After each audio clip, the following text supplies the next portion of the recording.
The topic of today's session is building multi-tenant configurable high-quality applications for any cloud. This is the second session in the workshop which is being conducted by TechCello. Our guest speakers today are Ms. Jyoti Rangarajan, Senior Technical Architect at TechCello, and Ms. Janaki Jayachandran, Practice Manager, Cloud SaaS at TechCello. Janaki is an ardent cloud enthusiast and a prolific speaker at NASSCOM and Cloud Connect Event. He has 15 plus years of software development experience and was instrumental in defining the Cello architecture. Janaki enables enterprises and ISVs to define their cloud strategies. Our second speaker, Jyoti, has 12 plus years of experience in architecting cloud and SaaS solutions for both ISVs and enterprises. She is the chief architect in designing and constructing the Cello product. Jyoti plays a consultative role with customers in implementing technical solutions. So without further delay, I introduce you all to our guest speakers. Over to you, Mr. Janaki. Thank you, Mohini.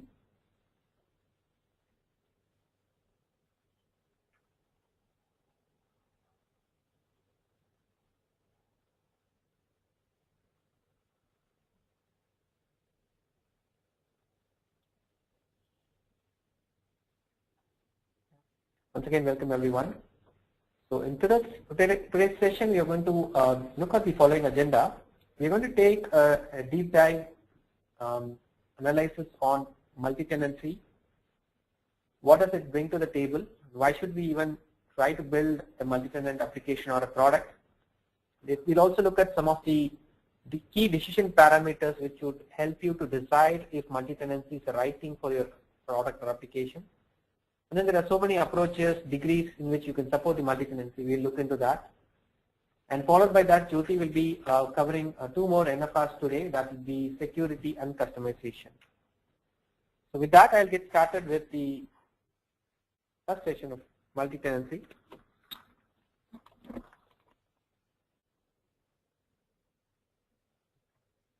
So let's try to understand what actually tries to bring in multi-tenancy into the picture, right? So let's first try to understand the pain points around a normal way of doing things, and then we'll try to understand how the multi-tenancy is providing a solution to that problem. So let's take that you have your own product, right? It could be any product, any application. So you are bound to get customers, but when you get customers, you are also going to get various requirements from them. So the requirements sometimes could vary, and this is what typically the implementation phase of a product or application is going to contain, right? Implementing the specific requirements of the end customers. So in this case, let's take the first customer is coming and asking that, fine, I like your product, but then I want this particular form or a set of forms to contain my own specific set of fields. So your product doesn't currently have those fields, so I want to have them. Or it could even be that he doesn't want to have some of the fields which your product is already having. So either way is possible, right? And then another customer comes in, and then he says that the workflow that you are following may not work for me because my company's workflow is totally different. We have a very unique workflow in place, so you have to modify it and give me the product. That could be another scenario. The third scenario could be another customer coming in and saying that the business logic that you are using, for example, to calculate a benefit eligibility, it could be anything, right? It could be number of leaves available for an employee. It could be a sales commission logic, right? It could be any logic in the product. But the customer comes and says that the way we do it is completely different. Now, this is not a simple scenario because what happens is you can try to write your code generic enough, but in some instances, the requirements of these customers can totally vary as well as contradict each other, right? For example, the way you calculate benefit eligibility for one customer could be totally different and contradiction to the way you do it for another customer. So in this case, even though you try to generalize the product, generalize the business logic, it's not going to be feasible. And then there's another case where the customer asks that I want to have a very granular level of security control on the product or application. which means I should be able to determine who does what action at a granular level, say for example at a action level. So I can determine for my company which role performs what kind of action, and then I can determine or configure the system accordingly, right? So you end up in a real-time scenario having all these customers who are willing to buy your product or application, but then they're asking for these changes. They're asking for the product to be customized according to their needs. And the key thing is, if you're not customizing it, the customer is not going to like it. So you don't have an option as well. And given that your product, your competitors are willing to do this, you're obviously going to lose business, and hence overall it's not going to be a good picture. So what do you end up doing? You try ending up with customized versions of the product. So you take the product, you try to understand that particular customer's need, take a copy of your product, implement it for that customer so that you specifically set the fields he is asking for, you specifically set the business logic that they are asking for, right? You define a workflow very unique to that customer, load it all in that particular instance or the source code, and then you maintain these customized versions. So each of the customers are now getting the solution they are asked for, but then from a solution provider perspective, is this the best thing you can do, right? Because as you could imagine, with 4 customers, fine, you can manage 4 different versions, but assume that you're going to keep adding customers. It's not going to be an easy job to maintain all these customized versions as well as keep managing these different versions. So what are the pain points? What are the challenges involved? So one fundamental challenge is the long implementation cycles. Because usually we say that the software cost already costs you so much, but then the implementation of it is also going to be taking up so much of cost. So one, from a value add perspective, from a cost perspective, it's not that attractive. The customer, while they want all these customizations, they hardly want to pay for it, right? So you also end up in spending long times of implementation. Sometimes implementation takes like 6 months, 8 months, depending on the size of the project and the customer. So in net, that it's not that attractive an option for value add to the customer. Uncontrolled breeding of applications. As you could see, you start multiplying these applications. So you quickly end up with a bunch of different versions of your product, which is going to be extremely difficult, and cost-wise, it's going to be very, very high in managing all these multiple applications, right? So you can take a simple example of a small release to be done. So you have to do it in so many different places. And more importantly, when you go for enhancements is basically you're adding more functionality. Because of these unique changes you have done for the respective customers, it's not going to be easy for you to do enhancements on these versions. Which means you are going to either leave out these customers, they are going to stay with your old system, which means they are not getting the benefit of your further enhanced product. At the same time, when you have to implement these enhancements, you will have to go through a rigorous impact analysis in each of these versions to identify how these new enhancements are going to impact this customer, and then repeat the same steps as many times depending on the number of versions you're going to have. So any patches you want to upgrade, it's not going to be easy, because you need to talk to each customer. Each customer may have their own priorities. They may sometimes would want to change it, sometimes they don't want to change it. So upgrading the product or releasing patches is going to be taking a whole lot of time, which means your overall operation cost is going to be extremely high, as well as the maintenance overhead involved in managing all these things. So you end up forming a larger support team managing this whole thing instead of having your team focus on building more features. And overall, the implementation team is going to be heavily dependent, because they are the ones who have implemented it. They know the exact requirements and how it has been implemented. So the dependency on them is going to be extremely high. So this is a typical scenario we have when you have different customers asking for different customizations on a product.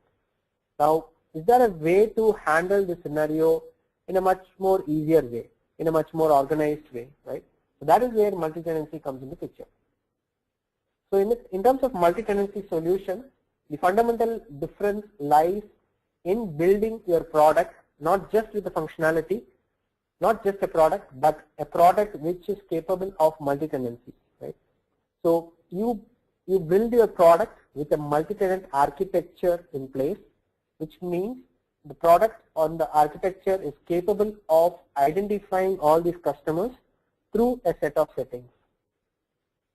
And these settings can contain the specific data about what the customer is looking for. For example, let's take the first case. This customer is asking for an additional field in an employee ad screen. Let's take an example, a field called hobby. So this customer settings information is going to keep track of that information. It's going to maintain that this customer X has requested for an additional field called hobby, and it has to appear in the employee screen. So assume that something can remember this and inform your product, or at the runtime can make your product add this field and display it only to that particular customer X, then you are achieving the requirement of that particular customer. At the same time, you don't have to worry about implementing it or changing it by customer. So tomorrow a different customer comes and asks for a different field, the same settings is going to keep track of this information as well and then render it only for that customer. So each customer is uniquely identified as a tenant in the product or application. So this is the capability, fundamental capability that a multi-tenant architecture provides you in the first place. The moment you are able to identify a tenant, then anything and everything related to that particular customer's settings are stored against that tenant's data. So this gives you a very flexible way of addressing these various customers' requirements in a generic way. At the same time, it's very specific and stored only to that particular tenant information. So that is where a multi-tenancy itself comes in the picture, and multi-tenant product really helps in solving. So here, as you could see, it's no more multiple versions of your code. So all the challenges we saw earlier are going to be not existing right over here. However, building a multi-tenant product, of course, the architecture is going to be much more complex. You have to think through about a lot of things, how the multi-tenancy is going to be constructed, how do you visualize your business requirement and map it to a multi-tenant scenario. So all of that is additional work, but then building this multi-tenant product is going to be saving you a lot of time and money down the line over a period of time. So this is a typical approach between a single and multi-tenant scenarios, right? So like we saw the earlier case, the traditional model. So you see here the first two boxes, 1 and 2, the top ones, they fall under the category of what we call as the single tenant, and the 3 and 4 falls under the category of multi-tenant. So in case of 1, it's pretty much what we saw. So when you get a customer or a tenant, you take a particular copy of the software, you create an instance for that customer, do whatever changes you want to, and just deploy it for that customer. So you see in number 1, you see a red color instance, a blue, and then yellow. So what it means is you could have different code bases or source code being deployed for each of these tenants. Level 2 is slightly a better option in terms of maintainability. At least as you could see, the versions you are having, the source code you are having, are pretty much the same. So at least you are not doing specific code changes. At least you are ensuring that the code still remains the same. Maybe you can try to keep it to an extent possible generic. And that way, through configurability, you can try to meet the customer's need. But the challenge here is the more changes the customers are going to ask, you are not going to be able to achieve it in the level 2. So you might end up in going back to level 1, right? So with minimal changes, there are not too many customization. Level 2 might work for you, but when the number of customizations are increasing, then you will have to go ahead and modify that. So these two constitute the single tenant model. In some cases, particularly in case of SaaS, people do follow this model. It has its own advantages. We'll look into that shortly. But then from a maintainability and cost perspective, and particularly over a period of time, both these models may not be effective ones. 3 and 4, the multi-tenant models. The fundamental difference between these two are the capability to take up more load. So here in level 3, you are having pretty much one instance kind of a model serving multiple tenants, and the number of tenants you can serve could be varying depending on the hardware configuration, depending on the capacity you have. But from a source code perspective, you are trying to maintain one instance of your source code. And in terms of level 4, it's pretty much the same, except that it could serve a large volume of tenants. You're talking about, let's say, 1,000, 2,000 tenants, or even more than that.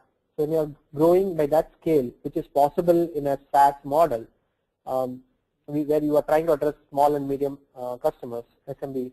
So it's very much possible you can grow to that extent. And the other scenario could be consumer-facing systems, consumer portals or consumer-based applications. So where the end user, the individuals could be considered as a tenant. That's another case where the tenants numbers could be pretty high.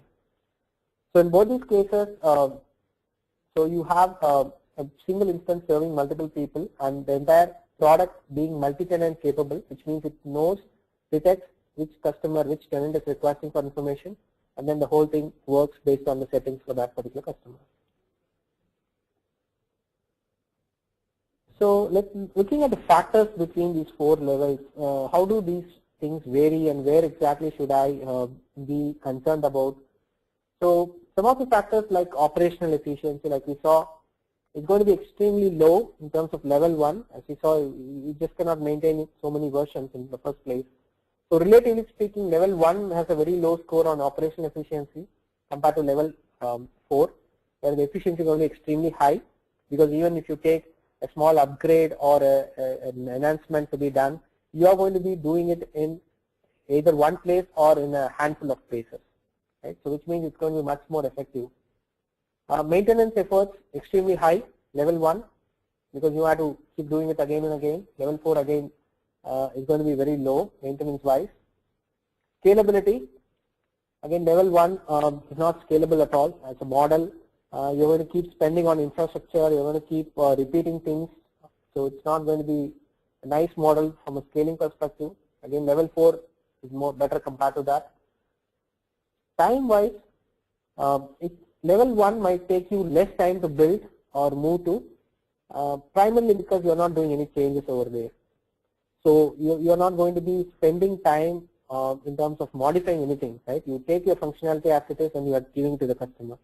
But level 4 involves building a multi-tenant architecture in place, right? As I said, it does not come out of the box, but then you have to build an architecture which is multi-tenant capable, which can identify these different tenants and work accordingly. So it's going to take time to build that solution in the first place, and then move your application or product, or build your application or product on top of that. The transition cost, once again related to the time, is going to be quick and less cost compared to level 4. Level 4 again, because of the effort involved in building this multi-tenant architecture, the cost also is going to be high from an initial perspective. But again, from down the line, from a maintainability and operational efficiency, you are going to gain a lot compared to level 1. And in fact, some of the industry facts show that almost a multi-tenant application or a product, from an efficiency perspective, from a cost efficiency and operational efficiency perspective, can be 16x times better than a single tenant system. Now this is a very rough figure. Of course, this figure keeps changing from scenario to scenario, but from the projects that have been done by some large organizations like MasterCard, the data that they have got is as much as 16x times. So that can give you an idea of the cost involved in, the savings involved in a multi-tenant scenario. Engineering skill set, you don't need anything much in level 1. It's just pretty much deploying it and providing access to the tenants. Engineering skill set is definitely required to build a proper solid multi-tenant framework for a level 4 kind of scenario. Now the important point, the last point, is the customer value add. Now in this whole discussion, we did not talk about the customer, right? Because the very fact that customers are going to be accessing this final solution, they are least bothered about how you are doing this, right? Whether you are hard coding it or you are changing it or you are doing it with multi-tenancy, they are not going to be bothered too much. That's the first point. And the second point is this whole thing could be abstracted. For example, when you go for a SaaS, all the customer is going to get is a URL, and then based on a website is going to access the product, which means the customer may not even be aware of whether the product is working in a single tenant model, level 1, or working in a multi-tenant model level 4. So it's totally abstracted. So the fundamental point being the whole multi-tenancy itself could be more helpful from an operational and efficiency improvement per se for the developer, for the ISV or for the application provider rather than for the customer. So how do we decide if multi-tenancy is the right thing for me? Right. So how do I objectively make that call? So this is a slide that has 3 columns. The center column represents the parameter involved in making the decision, and the text or the details provided in the left side indicate or incline a scenario which leads to a multi-tenant solution. Similarly, on the right side, you will see scenarios or answers which could incline towards a single tenant model. So it's kind of giving you a feel of taking a parameter, trying to analyze that and see which one is best. Now, the end decision of whether you decide whether it's multi-tenancy or single tenancy depends on the consolidation of all these parameters, and more importantly, the weightage that you are going to provide for each of these parameters. Because for some of them, it could be cost. Cost could be a very important thing, and hence you may want to give more weightage to that compared to for somebody else where they want to build a very scalable solution, or they want to go for the reusability of the current application. So you have to decide what weightage you have to give for each of these parameters. But then the point is you have to think through each of these parameters and see what works best for you, and then overall take a consolidated decision, right? So some of the parameters involve the number of customers, the current and target, right? So one quick question is, as we saw, when the numbers are small, you could still manage with a single tenant model, right? If, of course, it's not efficient, a highly efficient way, but then when things are less, you can always manage with some chaos. But then when the numbers grow, it becomes extremely difficult and almost impossible for you to do. So one question for you to ask is, how many customers do I have today? How many customers do I going to have down the line in 1 year, 2 years, 3 years, right? And then see if it really makes sense. So if I'm going to keep getting just handful of customers and not much, then maybe spending time and money in building multi-tenancy may not be a good solution. Rather, you may want to stick onto a single tenant model. But most of the cases, particularly in SaaS, your customers are going to grow. Your business is expected to grow and grow rapidly. So you need to be better planned for handling large number of customers. The other constraints could be the engineering, the cost, budget constraints, and the time constraints. So as we saw, when you have constraints related to time and cost, better to deal with a single tenant. And some people do take single tenant as an interim solution as well. So they don't want to jump into level 4 straight away, particularly when you are dealing with migration related projects. When you are having an on-premise product and you want to move to, say, a SaaS model, many times you may move to level 2 first and then see how the traction and customers are getting acquired. And depending on the growth, you may decide to move to a level 4. So that is also possible. Likewise, the market experimentation, are you just trying to find out if SaaS is a good thing for you, whether even people would buy your product in a SaaS model. So those kind of things you're experimenting, no point in going for all out as a multi-tenant solution. And also, if you want to reuse your current app and you want to be just taking as it is what is there, or are you planning to kind of migrate it? Many times you may have a legacy product, a product which is written in VB or sometimes written in earlier versions of .NET 1.0 or 2.0, and you want to leverage the technology changes that has happened since then anyway you're going to re-architecture. So why not build it with multi-tenancy? So those could be the decision points and answers inclined towards that. Now, talking about the degree of the multi-tenancy, you could go ahead within multi-tenancy. You can go ahead and do it in different ways. So there are 2 primary layers when it comes to your application. One is the application layer itself, which is where your servers, application servers are going to be lying, like either an IaaS server or Apache server, right? So that's going to be the application layer. And then you also have the database layer, right? So where your databases are going to be containing the data. Now, in the first model that we see, the complete multi-tenant model, it's a shared everything model, right? So it's the purest form of multi-tenancy, we call it as, where your application and the database as well as the infrastructure dealing with this whole setup, everything is going to be shared and everything works in a multi-tenant context, which means every layer identifies or is capable of identifying which tenant is requesting information and what should happen for that tenant. So what this means is your database could be, for example, employee table. The same single employee table can contain the employees of customer A, customer B, and customer C. Of course, you are going to differentiate those records through some unique identification. For example, a tenant ID column, which might represent whose record is this. So when customers A records are filled up, it fills up with the tenant ID assigned for customer A, and so on for customer B and C. So it's everything shared. Your application servers could be load balanced. You may have 3 load balanced servers, but any of these servers can serve any of the tenants.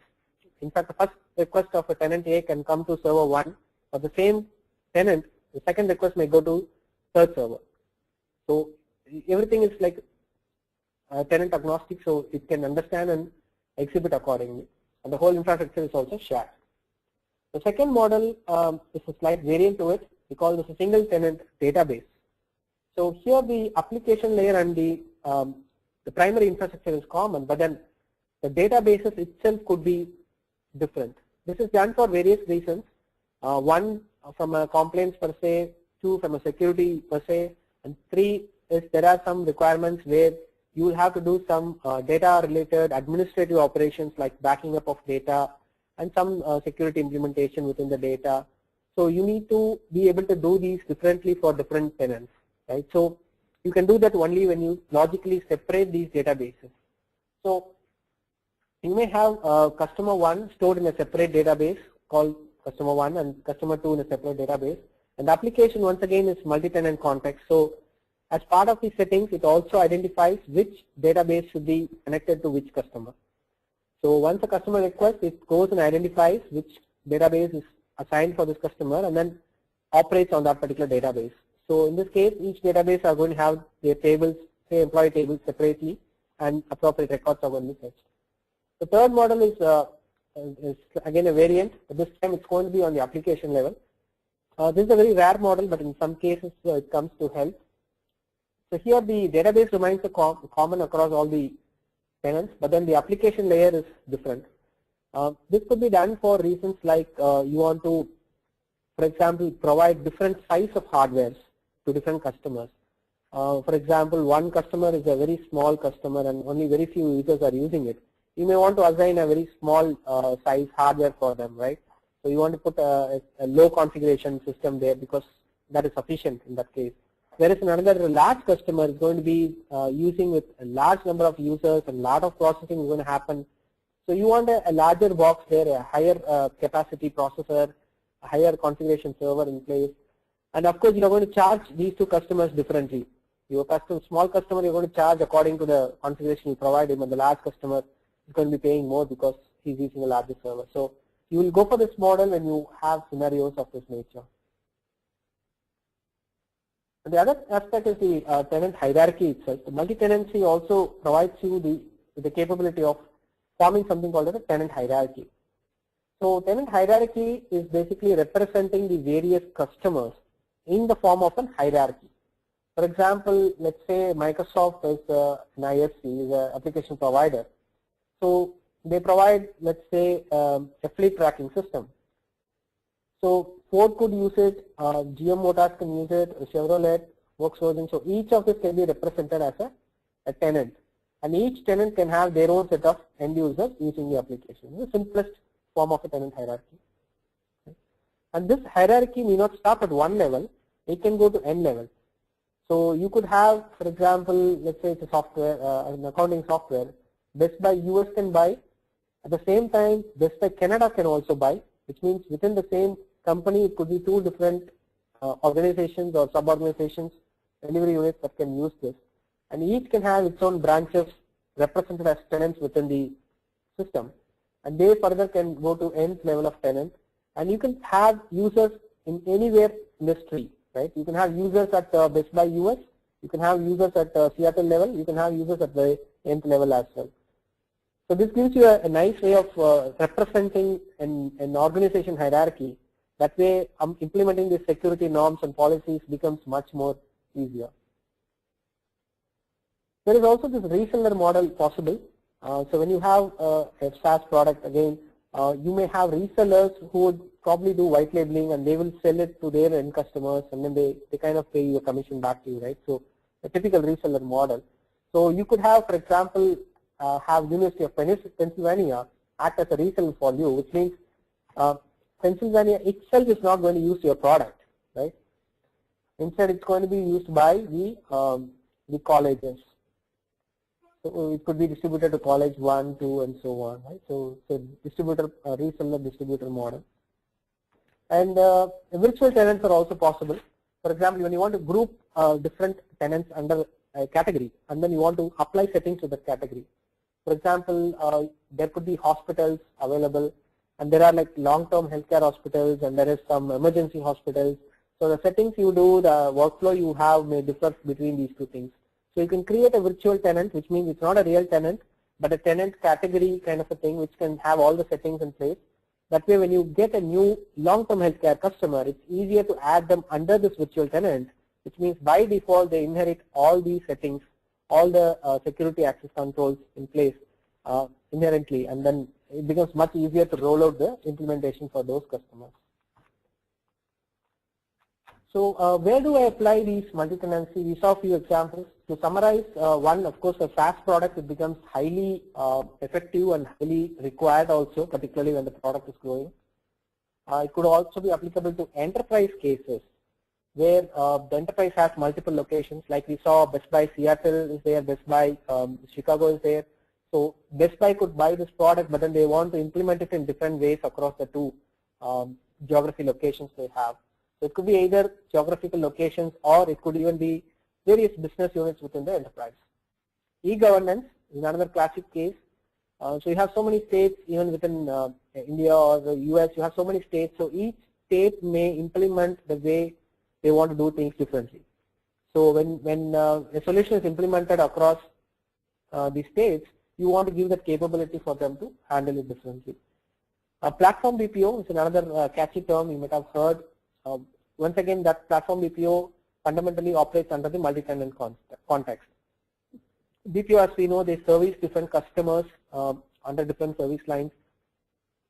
So when you want to do things differently for different customers, once again the need of multi-tenancy comes in. And a few things like the hierarchical settings, where you need a hierarchical representation of an organization, once again this becomes handy.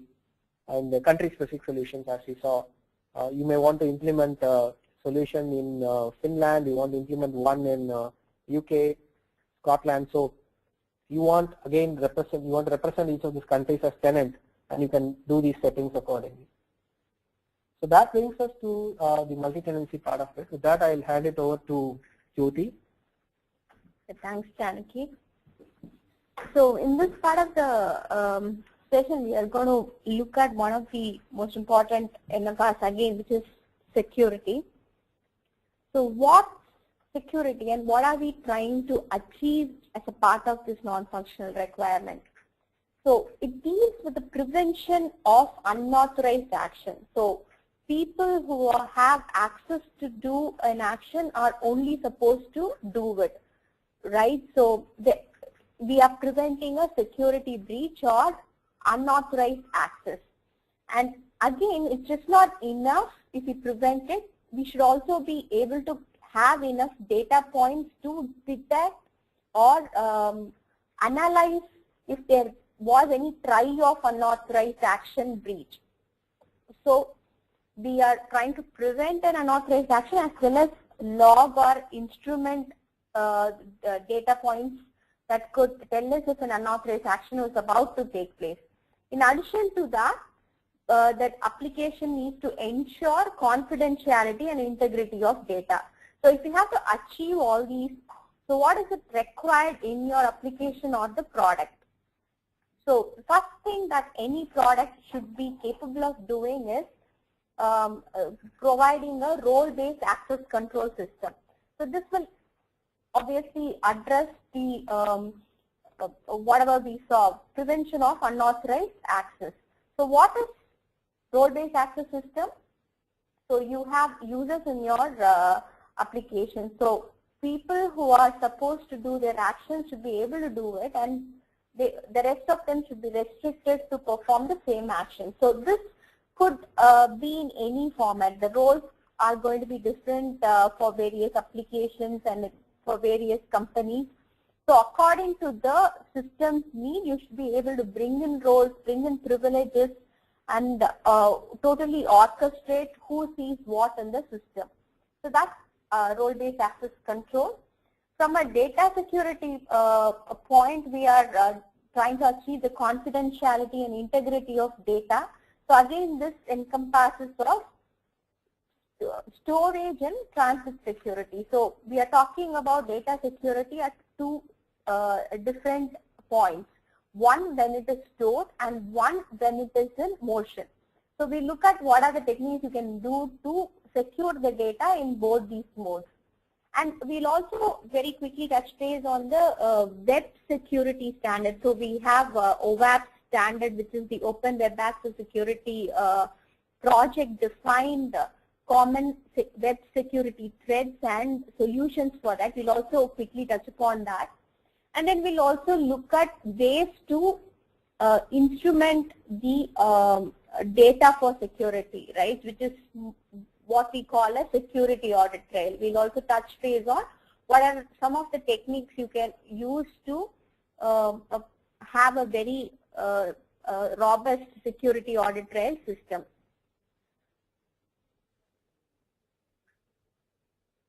So to begin with role-based access control, the very first thing that you would need in your product is authentication. So basically, you need to authenticate whom the user is claiming whom he is or she is, right? So that is authentication.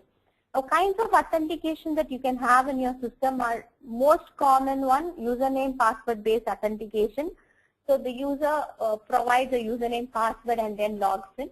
You could also go in for a multi-factor authentication. So it will be a 2 or 3 level of authentication. Some systems also demand finger protection, or it could even need sign detection and things and so on to further authenticate the user other than just the username password.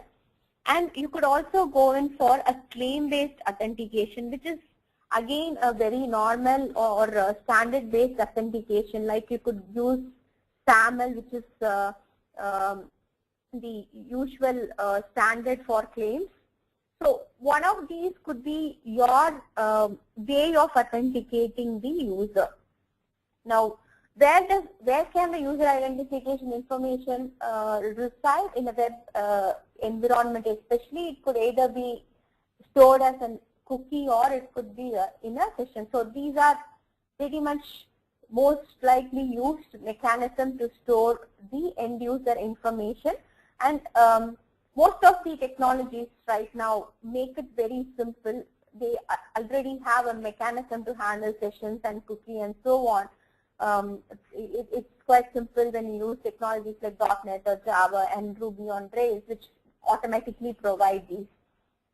Now, what's an identity store? Identity store has information on the authentication details. So either you could have your custom store, in which case you're responsible for maintaining the authentication information, could be your username, password, security questions and so on.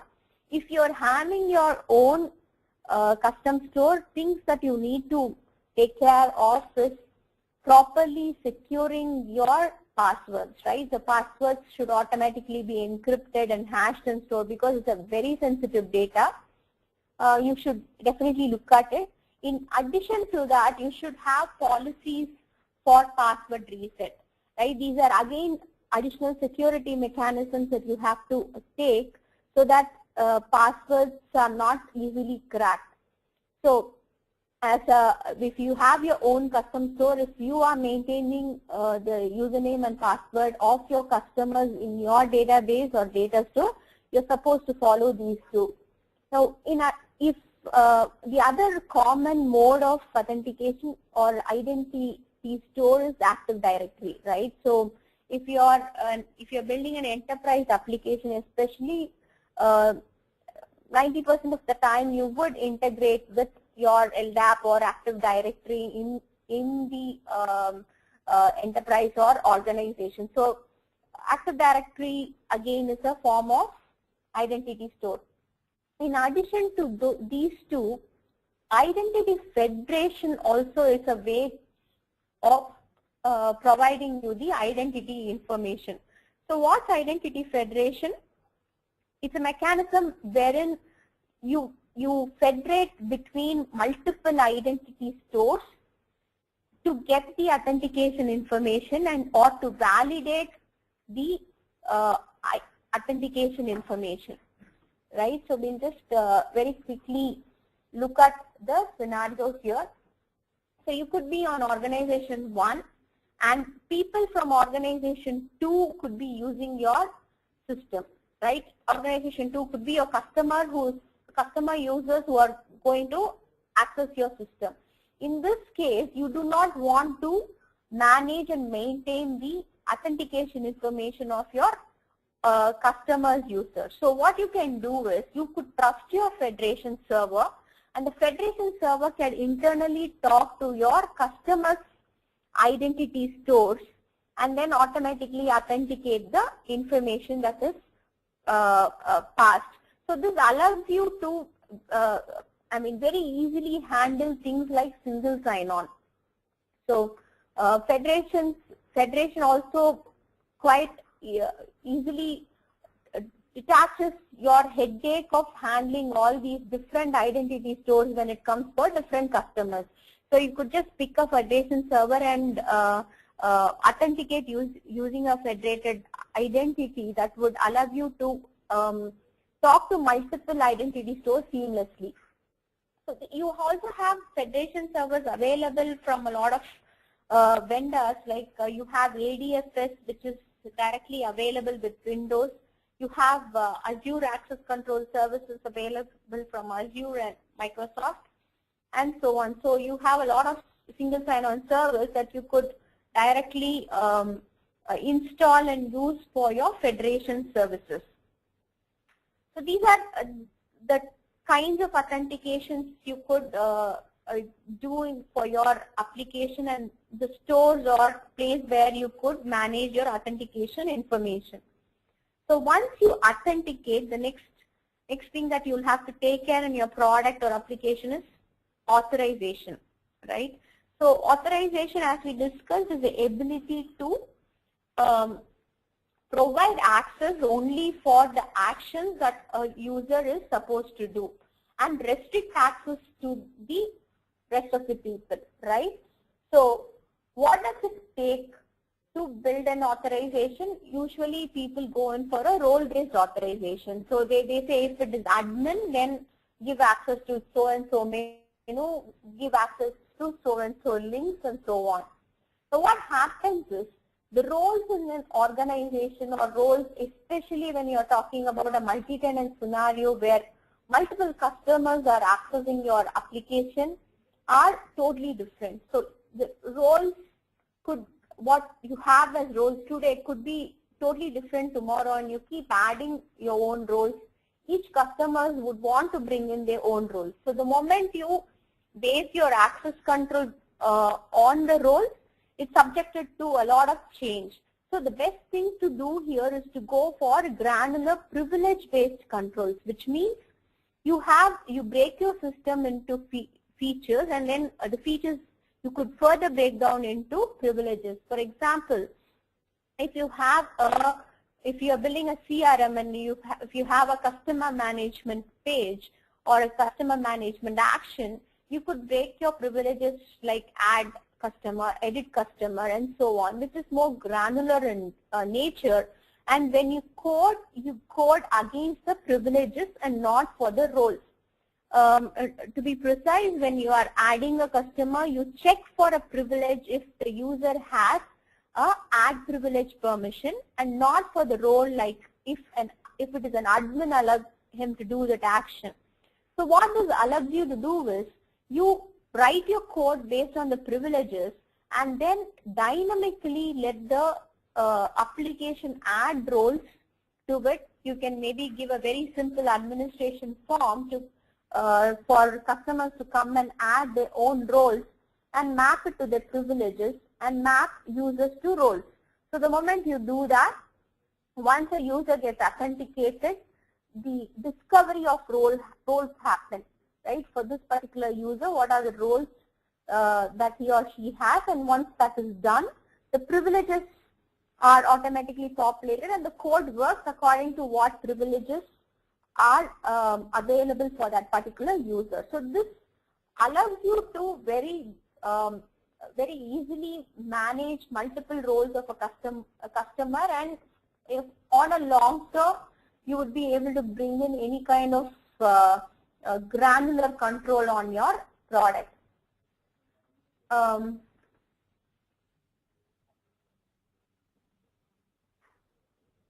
So that's on authorization and the way you need to go about it. You could also, just as a point, you could also use claims, as I told you before, to add any additional authorization information. Now coming on to web application top threats. So you can watch out for OWASP, which specifically deals with web application security threats, and some of these things are the most top threats that are common across web applications. So man-in-middle attack. So this is a common threat where someone in between the network tries to seize information or alter the information. So the best way to overcome is simple. You use a HTTPS based protocol, especially when you have a secure data get transferred over the network. For example, password is a secure data, credit card information is a secure data, could be when you're entering a social security number, it could be a secure data. So all these things, when it is transferred across via, ensure that it is properly protected at least at the transport layer, and hence use HTTPS based protocol. Now SQL injection is where the end forms or the end user input can be manipulated to do unauthorized actions on the SQL. For example, a form input could totally delete all the records, a form input could fetch all the records from the DB, and so on. So you give an input in certain way, and if it is not properly validated, and if it's directly appended with the query, it might lead to some very adverse actions on the SQL Server front. So that's SQL injection. So the way you can overcome is, obviously you need to validate all the form inputs before you process it in your queries.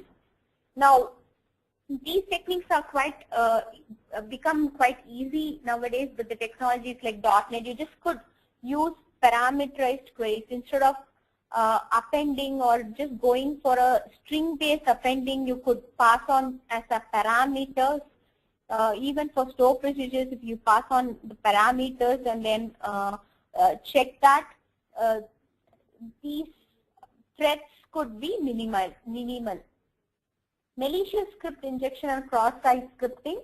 So again, from a user input, right, from maybe a form input, somebody could enter malicious JavaScript or malicious HTML information, and once that is processed could lead to adverse effects, right? So how do you prevent it? Again, you need to validate all the HTML inputs that are coming in, and when you are rendering it back, you use techniques like you escape the URL, you encode and decode the HTML back, and that will prevent the HTML from directly rendering and would minimize the adverse effects. So cross-site request is where some other site or robo users can try to manipulate your data or get the data or post back the data to your service. So the way to avoid is you can use techniques like CAPTCHA or a synchronizer token, which says that the request has in fact originated from your server and the request is from your server. So you could use some of these techniques to minimize the cross-site request threat. So coming to the data security. So when you're dealing with data security, you have two kinds of it. One, you are dealing with security of data at storage, and the next one you're dealing with security of data while it is in transit. When you're talking about data storage security, encryption is mostly used technique to secure the sensitive data, right? So while for columns, let's say if I have a column called credit card number, or if I have a column called password, social security number, you will be encrypting the data and storing in your database. So the best technique to use here is a symmetric key algorithm compared to asymmetric due to its performance. And while you are encrypting, one thing you'll have to ensure is the key management itself, right? The key you're going to choose should be strong enough. You should be able to change your keys periodically, and where you store the key is also essential, right? Do not store the key along with the data, because a person who has access to the data should not definitely have access to the key. So you could also have double security mechanisms, like you could split the key in two different stores so that not a single person can have access to both the key storage. And you could also double encrypt the key sometimes, and again both the keys should not fall into the same hand. So these are some of the techniques you can do to further prevent the key access to an unauthorized user. So it's just not enough if you encrypt. The idea is to keep the key also in a very stored, in a very secure place, and also to have mechanisms to change your key periodically. Now, you could also go in for database encryptions, generally which are available in RDBMS like Oracle, and even on SQL, which completely encrypts the database, and when you access, only when you have the right key you would be able to decrypt and then get the data access. So that will also prevent from unauthorized access of the data to a particular user. You should also watch out for performance when you are going for encryption, because it automatically adds its own overhead, and hence ensure you encrypt only the necessary columns and you do not just go about encrypting the entire data. So that's something that you need to weigh on, whether you need security or performance, and then take a call. Data security while on transit. So transit, we are talking about different point-to-point communication, right? So even a web application, we are first talking about web server to application server, and then end user browser to web server, and then application to database. So user browser to web server, the way to properly secure is using HTTPS connection. And for some data, you could also go in for custom encryption, like you have, let's say, a social security number getting transmitted, and you do not just want to trust your HTTPS connection. You could again go in for a custom authentication, a custom encryption there. Now, from a web server to application server, that is mostly it's a web service call or a REST service call. So for that, you could use standards like WS security, which is for a SOAP. If the web service is based on SOAP, you could use techniques like WS security. You could use message security, which actually encrypts the entire SOAP packet and instance. You could also use transport security with SOAP services where the transport layer is encrypted. And again, you have techniques to authenticate the client. You could use claims again here, username here, username password, and certificates here. So that would actually authenticate who is the caller of the web server. So you could use all of these to authenticate the client as well as encrypt the data that is transmitted from one point to the other. On a REST, if it is a REST-based service, you could use HTTPS-based communication, or you could also deploy some custom asymmetrical encryption. Again, here, when on transit, the best form of encryption is asymmetric. We saw for storage, the best is symmetric, and for transit, the best is asymmetric. You could go on for a private public key kind of custom encryption with REST as well. And you need to go in for a custom authentication. You could introduce authentication headers automatically in your HTTP request and so on. So that's on data security, especially when it is in transit. Now, we looked into how to secure the data on storage, how to secure it while on transit, but it's also very necessary to have a very robust security audit mechanism. So at any point of time, the application should be able to report any actions that are performed in the application, and it's very, very important for critical applications like finance or anything that is dealing with regulatory compliances and so on. So what should an event audit cover? So it covers these things: who does the action, what action is done, under what context is it done, and at what time is it done. So these are 4 minimum things that you have to capture as a part of event audits. So ideally it will have these parameters: subject of the action, target of the action, the context in which the action is taking place, user who is performing the action, and the date time at which the action is done.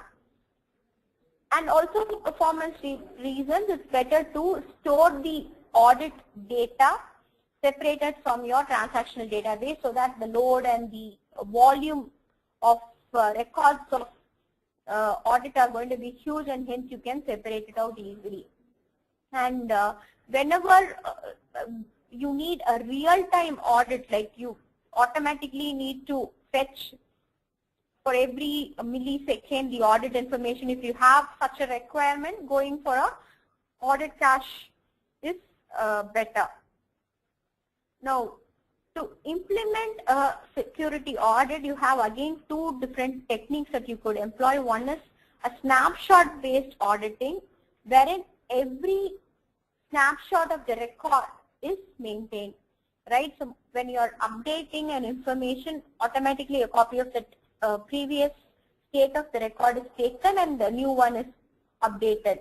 Now, when do we have to go for it?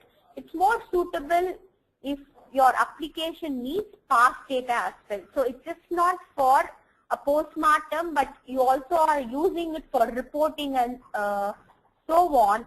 Then you could go in for a snapshot-based auditing. Now, the disadvantage of this is it leads to a huge data growth. As you can imagine, every row, every time it's updated, it's keeping a separate copy of it. So this could lead to a huge data growth. Now, data change log is where you capture only the delta of change. So typically what you would have the previous state of the column, the current state of the column, and when the change happened by whom. So this is what you would be capturing as a part of change log. Now this is very handy when you are using the audit for security postmortem alone. At any point of time, you just want to go and see what happened in your system, then it's better. And if it's very difficult to process reports and other things with it. Like if you want to fetch your past data, this is not the way to go. But for a postmortem, it works well. And the change logs are given automatically in are provided out of the box in certain servers like or RDBM servers like SQL.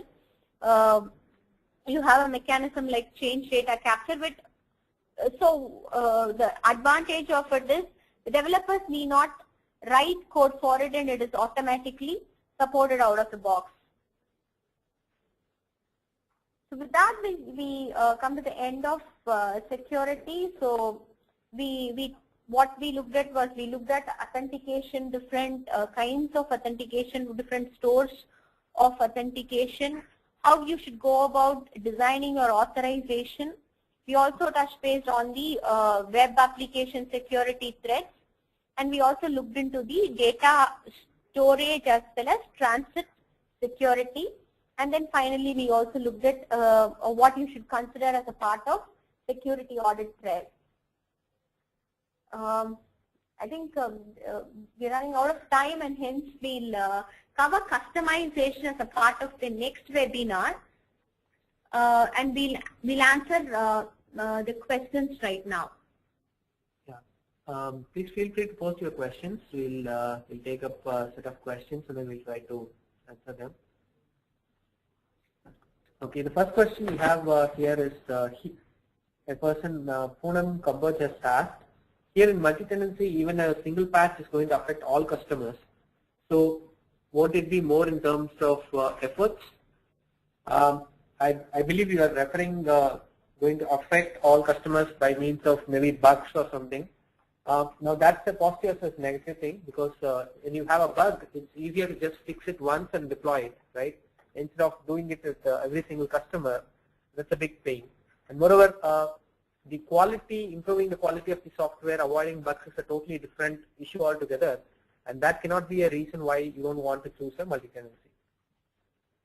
We have another question from Shankar Balasubramaniam, and the question is, why do we have two different words, customer and tenant, to represent the same entity, which is making us to think they mean different?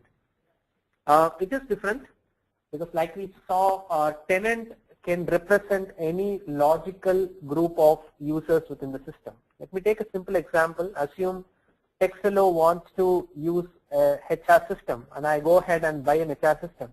And I'm saying that if a user from Chennai logs in, he should be able to see the holiday list of India. Whereas a user from US is logging in, he should be able to see the holiday list of US, right? Now, you can achieve it by a simple if condition, but that's not the right way to do. In terms of multi-tenancy, you would create a tenant for, say, India, Texelo India, and the tenant for Texelo US, and you would store this information as part of that tenant settings, right? So here you cannot call Texelo US as a customer, Texelo India as a customer, right? These are tenants, but Texelo as such is a customer. So that's why we use these two different terms, customer and tenant. So tenant is, from an architecture technical perspective, a representation of a group of users. What is the significance of tenant hierarchy? How it will be useful in SaaS? So I think we just saw that in the presentation. So it basically allows you to represent a complete hierarchy of an organization right there, or a business model like reseller and so on. And it could also be very useful when you want to say consolidatively look at various levels of data. Say, for example, you want to see that at a global level, you can see all the transactions. Whereas if I select at a, say, country level, then I can see transactions only of that particular tenant. So it also gives you that additional benefit. How do you maintain the tenant ID in DB table for child level or the nth level user? This is from Suresh Kavili. Like we saw, tenant ID has to be stored. That is part of your architecture. The framework you need should take care of that. So whenever you store data, you should ensure that the tenant ID is stored along with that. And this should be applicable at all entities which are tenant specific.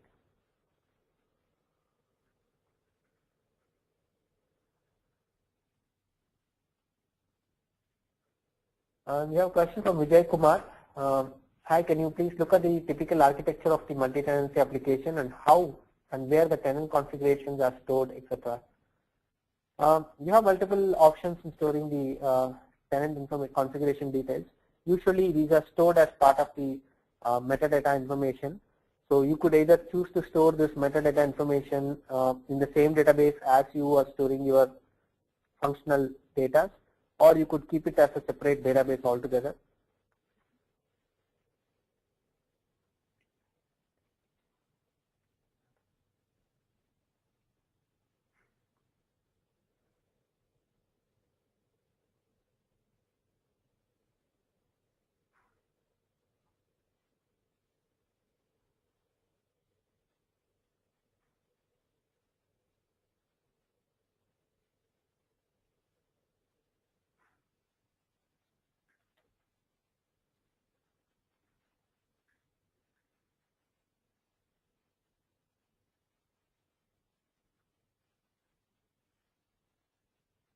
Yeah, if you have any further questions, you can please feel free to post it.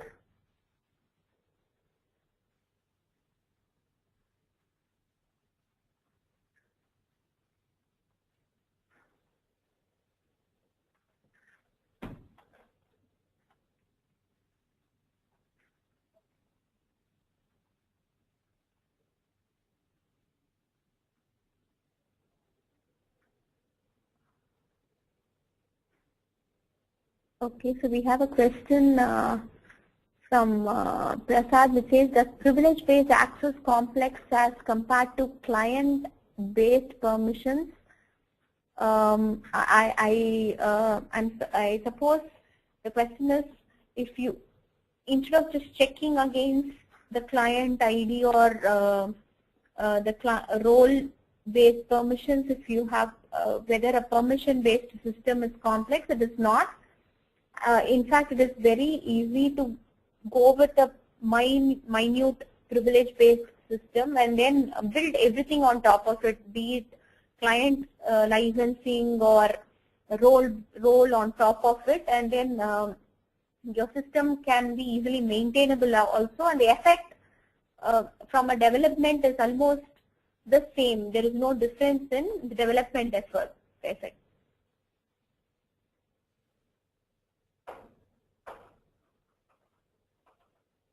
How the multi-tenancy can be handled in code? This is one of the questions from Sachin.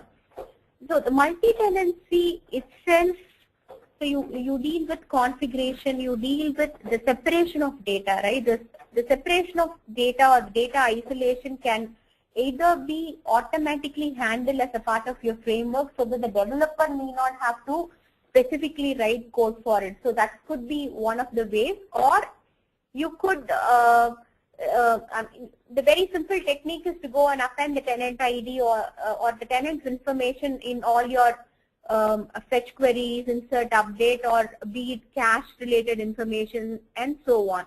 But you could also automatically have it as a part of your framework that all the data are filtered directly while it is accessed using tenants. So that's an approach you could do as well. We have one more question from Dinesh Kumar. Are there some standard frameworks available to help create multi-tenant applications? Yes, in fact, Texelo is one such provider of a framework. So we provide a .NET multi-tenant application development framework. In fact, the discussions we are having today and yesterday in the last session, these are all the various best practices that we have followed in building this framework, and that's what we are trying to share here, share our knowledge through these sessions. You can find more information through our site, texelo.com. There are several other videos and materials that can throw a lot more information on the various architectural practices we have followed in building the framework.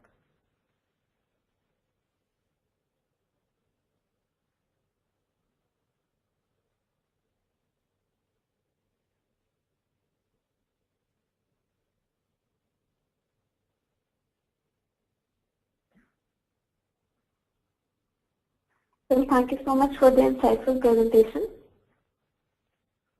Thank you, Mohit. And really thanks I'm really thankful to you for conducting this webinar. The recording of the session will be up on techies.com by tomorrow. Thank you all. Have a great day.